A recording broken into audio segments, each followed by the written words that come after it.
expert, Dr. Taryn Taylor. She is a pediatric emergency medicine physician, and she went to Temple School of Medicine. She got her master's in medical education at the University of Cincinnati. And she was one of my fabulous attendings at Emory in Children's Healthcare of Atlanta, is the hospital system that we like to, that we call it. So her hobbies are traveling and arts and crafts. And a fun fact about Dr. Taylor, which we definitely have to hear more about, was that you traveled and went on an African safari this past summer. So if you guys can say hello to Dr. Taylor in the chat.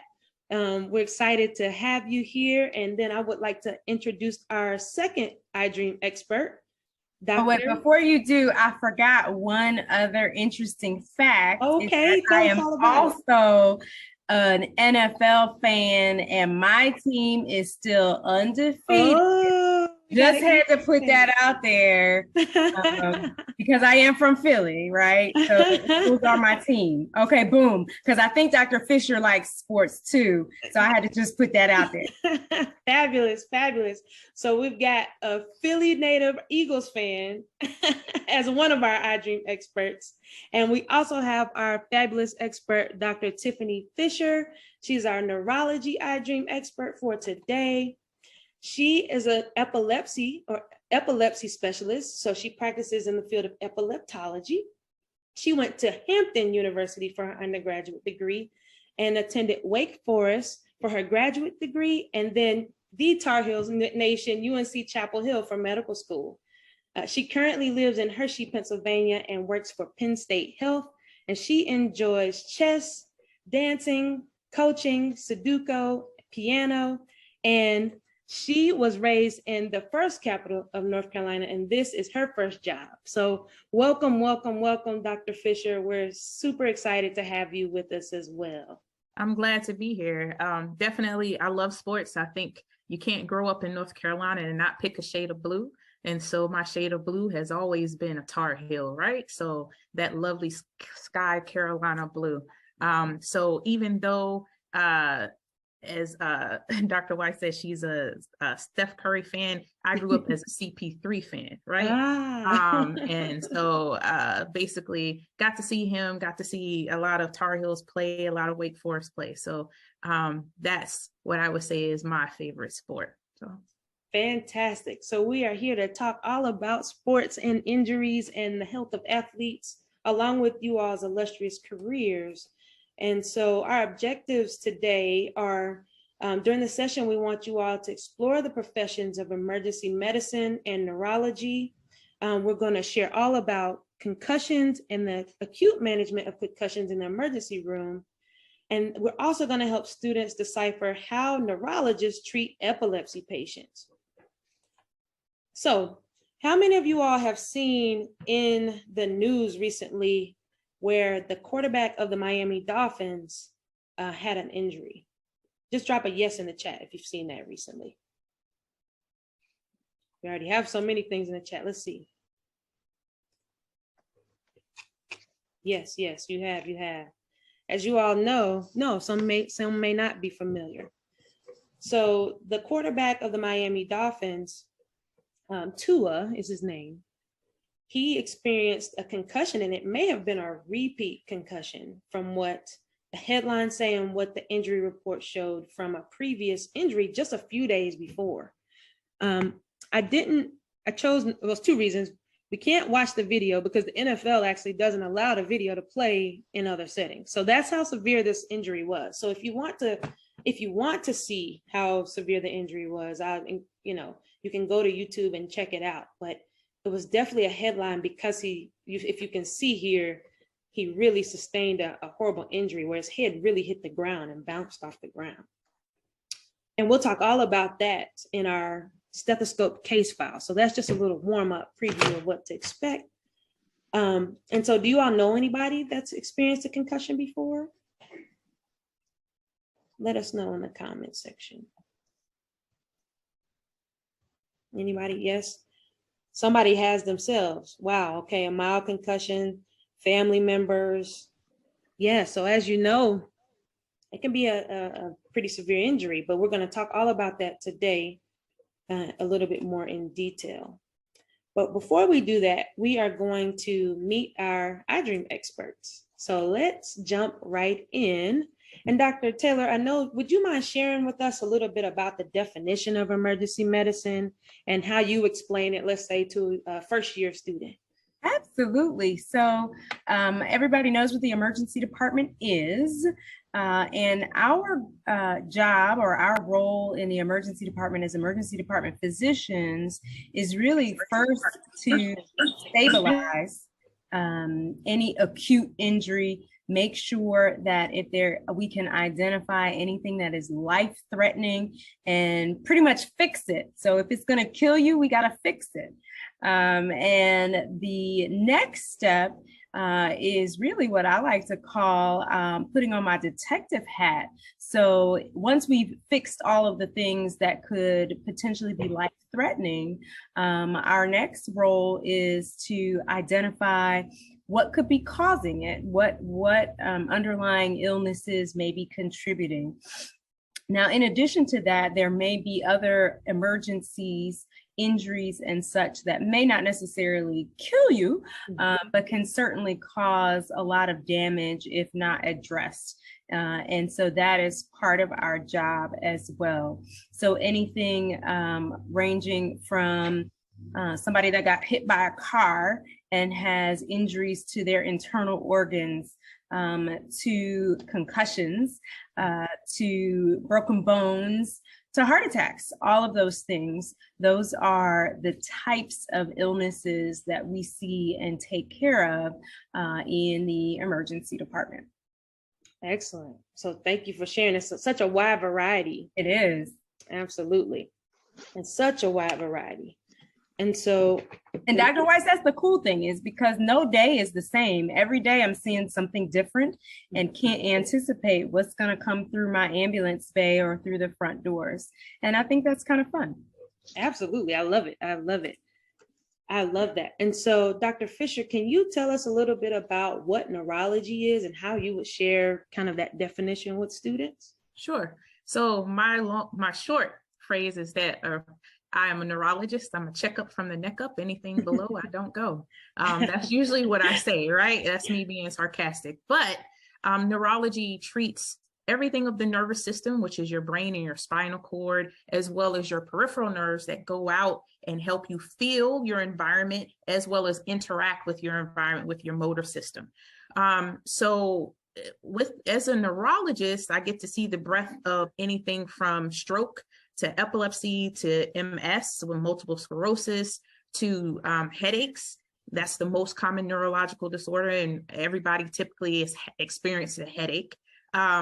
You can see concussions, you can see sequelae of concussions, which sometimes can be passing out. It can be seizures, it could be headaches as well. You can see ALS, Lou Gehrig's disease, and then movement disorders that Parkinson's disease. And then as our friends and family age, one of the things that we're facing now is dementia, right? With Alzheimer's. So basically that's what I see as a neurologist. Fantastic. So you too have a wide variety of cases that you deal with. And I love that, a checkup from the neck up. I'm gonna use that. I'm definitely gonna use that going forward. I need a catchy phrase. I love it. I love it. And so can you each share, and either one can go first, what inspired you to choose your fields of pediatric emergency medicine and neurology?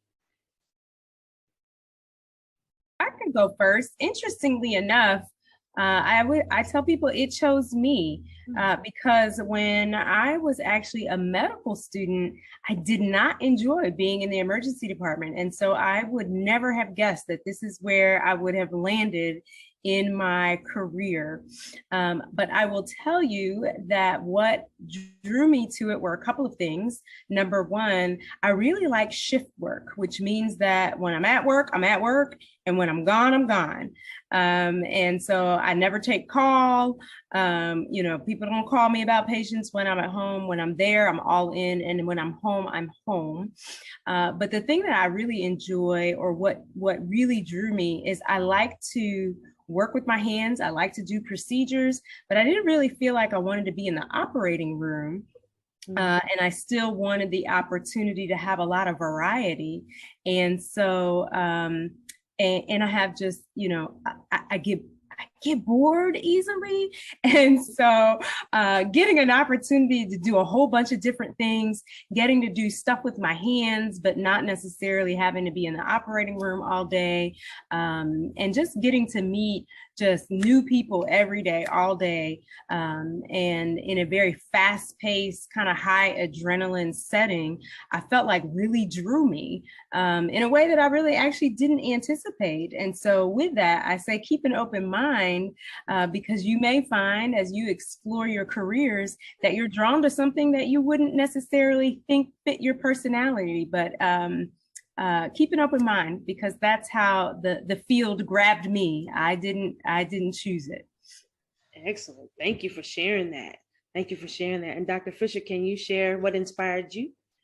Of course. So unlike Dr. Taylor, who has to know a lot about a lot, right? I chose to laser focus in on the nervous system because I wanted to learn about neurology. And then and my uncle gets me all the time. He's an internal medicine physician. He says, oh, so you're even going to specialize further than neurology, subspecialize. But I think it became full circle for me because I had multiple family members with seizures. And even though I didn't think I was going to be an epileptologist, my mother, myself, and my brother all had seizures, right? And then I went to grad school before I went to medical school at Wake Forest. And my focus was on absence epilepsy, a specific type of epilepsy. And that's my research background. And I knew I just wasn't going to go into epilepsy. I knew I was going to go in neurology, but I thought I was going to be a movement disorder specialist and be in the OR for Parkinson's disease, where they implant stimulators to help control their tremors. Well, lo and behold, I get to be in the OR, but I get to be in the OR for neurostimulation for epilepsy. So like Dr. Taylor, in that sense, I get to practice the breadth of everything, and that I get to be in the OR. I actually make patients seize when they come into the epilepsy monitoring unit, so I can find the seizure focus, which is a joy for me. And then I also get to practice outpatient. And yes, I'm on call, but it's limited. It's limited to those seizure patients. So I just take it as a blessing and a joy that I get to practice, and you get to do what you love. I love that. I love that. I love that your family also inspired your profession. So as you all can hear, there's a lot of reasons that we choose to do what we do. And sometimes it's family related. Sometimes it's personal reasons. Sometimes it's what you didn't expect to like. Sometimes it's the lifestyle you choose. So as you all pursue what you hope to pursue in the future, keep all of those things in mind, that you have to think about all of those things together. So I see a question about Parkinson's getting worse. Dr. Fischer, can you answer that one, and then we'll move on to the next question? Surely. So Parkinson's disease is a progressive neurological disorder. So that means that it does get worse, right, over time. Usually there's not a curative. Most neurological diseases are not curative, unfortunately. It's just treatment of the symptoms of that neurological disease. So with Parkinson's disease, the major symptom, you can have tremor, you can have abnormal gait, cognition, thinking is abnormal, and those things do worsen over time. What you're trying to do as much as possible is control those symptoms with medications and or with nerve stimulation. Excellent, excellent. Thank you for sharing. Okay, so let's think about our next question. So now we want to get into the nitty-gritty of it. What were some of the challenges that you all faced along your journey to becoming EM doctors and a neurologist? Well, I can take a stab at it first. Probably, as I think back, one of the biggest challenges that I had was test taking. In order to be a doctor and to maintain to keep your job, you always got to take tests, right? So and Dr. Weiss will go over the process of how to get into medical school and kind of all of those requirements. But there are a lot of tests along the way. And just because you may have the content knowledge doesn't necessarily always mean that you are really good at test taking. And that is one of the things that I particularly struggled with is early on, I realized, I wasn't that savvy a test taker. And so that definitely was one of the biggest challenges for me. And so I had to kind of get some early intervention with some taking review courses, and realize that studying on my own wasn't going to be enough for me. It might have been enough for somebody else, but it wasn't going to be enough for me. And that had nothing to do with how bright I was, how smart I was, how well I grasped the material, but it had a lot to do with my ability to take tests. So that was probably one of the biggest challenges that I faced. Absolutely.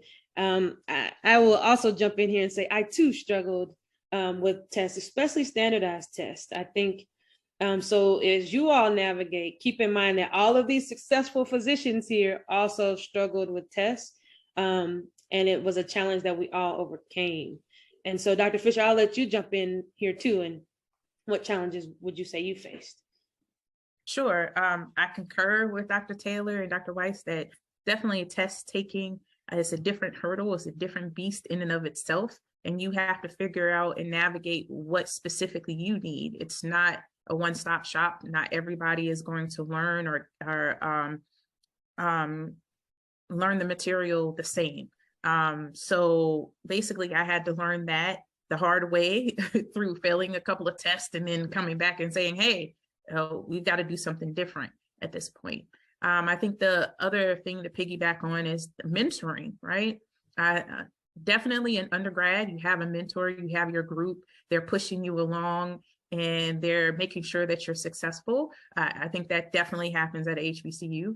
And then even in grad school, there's a built-in mentor that helps you with your research project. So you have that one-on-one with that person that's pushing you to be successful, even though a lot of the work is self-motivated in graduate school. But I feel that when you go to medical school, you could be one of many. I know that our class was pretty large at UNC. So you may become lost in those spaces and you're looking for someone to tell you that, hey, test taking strategy, I had a problem with that as well. And you think that, okay, now you're at the top of the creme de la creme, right? Everybody there is smart. You're not the only one, right? So you have, you need those mentors that basically pull you aside and say, it's okay.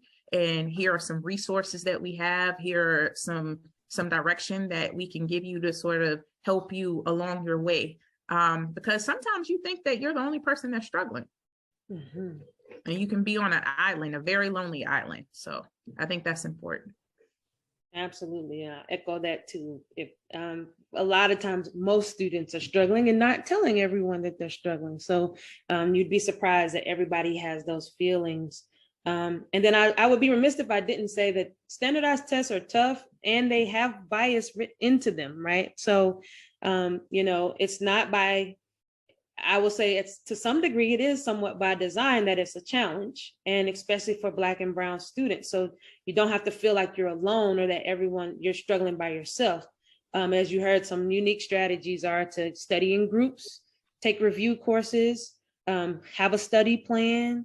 And we can talk about all of those things in detail. We will. I'm sorry, I'm just gonna piggyback really quickly. I mentioned review courses, and I will say that for many people, those review courses can be cost prohibitive because they can be a little expensive. But I encourage individuals who recognize that they need strategies to seek out the academic support offices at your school to see what support or resources they have, if perhaps taking a review course is not necessarily within your budget. Excellent. Thank you for sharing that. And also look for free test prep opportunities. So I know Khan Academy has MCAT prep now, and even in high school, right? We're talking a lot about the MCAT and kind of the next level up, but even in high school, you can use those references and resources.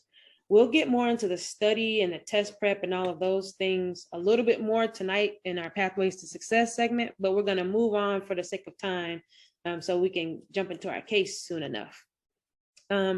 If you all could say what's the most joyous aspect of your job, if you had to pick one thing.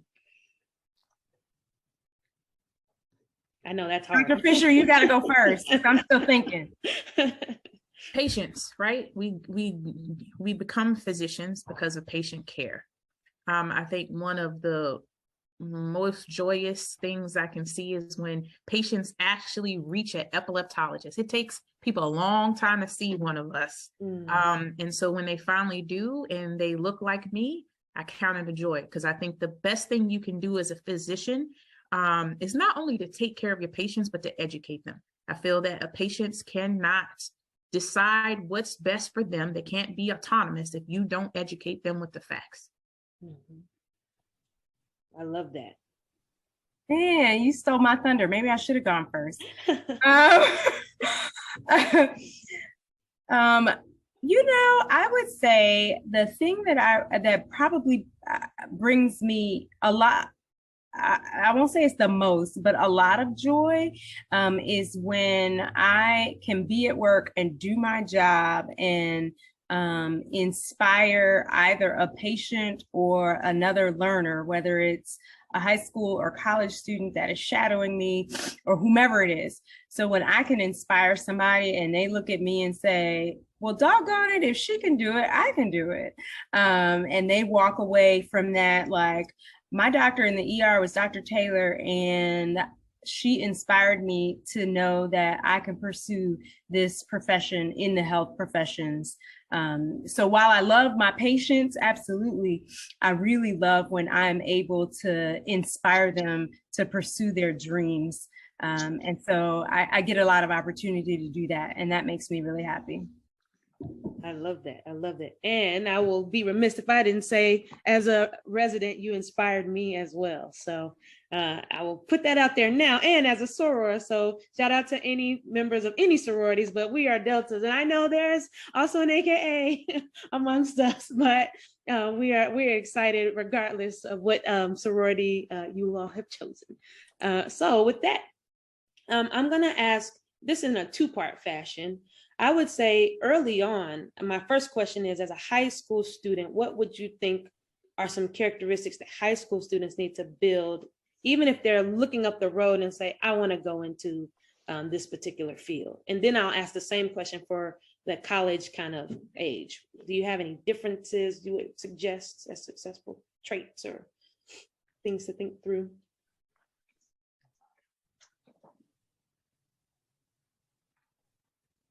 I think that we become so locked in on the career and the end goal. And sometimes you want to be a doctor, lawyer, Indian chief, it doesn't matter. I think the best thing that you can do is follow your passion. Is follow what excites you, right? When I went into undergrad, I was a math major.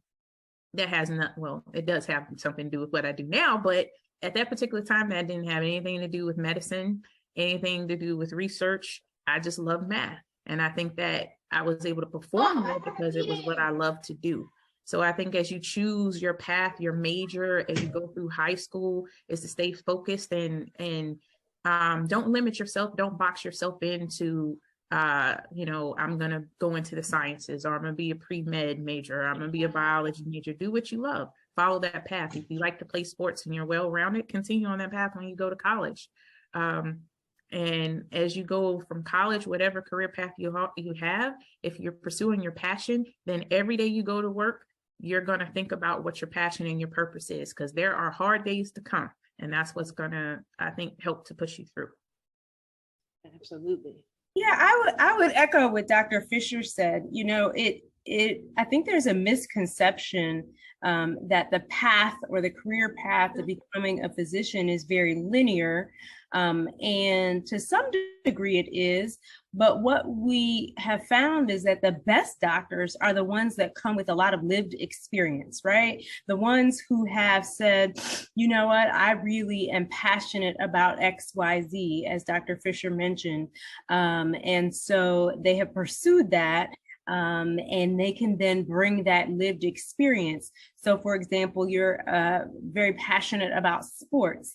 Well, guess what? You being an avid team member and player that knows team dynamics, you bring that to the health profession, because now you are able to work in an interprofessional environment and lead a team, etc. And so I think I would say characteristics of a successful high school student and college student are, of course, you got to be focused and get the good grades, but also, make sure that you are exploring all of your interests, your passions, and make sure that you are well-rounded. And so I think that is what is going to bring you fulfillment, but also make you a successful doctor and more relatable to your patients. Absolutely. I love that. And I think that both of those things ring true for high school and college, to follow your passion, to really bring that lived experience in. And do you all have anything you want to add for the college students?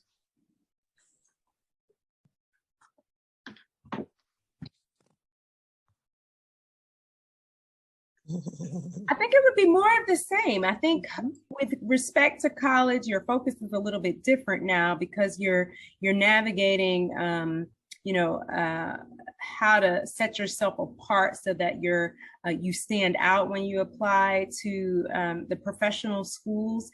But I think it's the same thing. So when I interview college students who are applying to medical school, the ones that stand out to me are the ones that have done some other non-science related stuff, right? Like they've studied abroad, or they've done this community service advocacy, et cetera. So I think defining your leadership, really refining that in your college years, under the umbrella of something that brings you joy and passion, that you're passionate about, is what I would say is to really where you would hone in as a college student.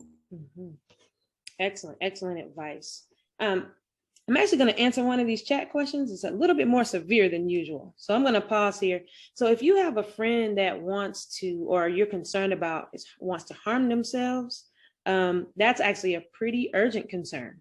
That's not a concern to let slide, right? So what I would suggest, and I would love you all's opinion, you can always talk to them and ask them, how they're feeling and what's going on, and ask them who they've shared this with.